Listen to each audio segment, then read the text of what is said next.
ఈ ఆఖరి రెండవ సంవత్సరానికి ఆఖరి రెండవ వారంలో ఉన్నాం. దేవాన్ని స్తుతిస్తున్నాం. ఎంతైనా నమ్మదైన దేవుడు.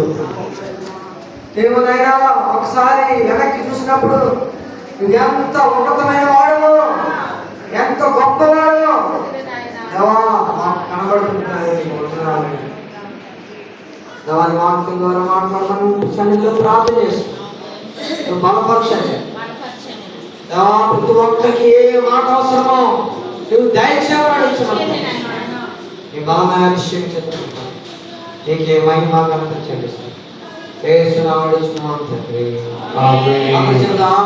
ఆమేన్.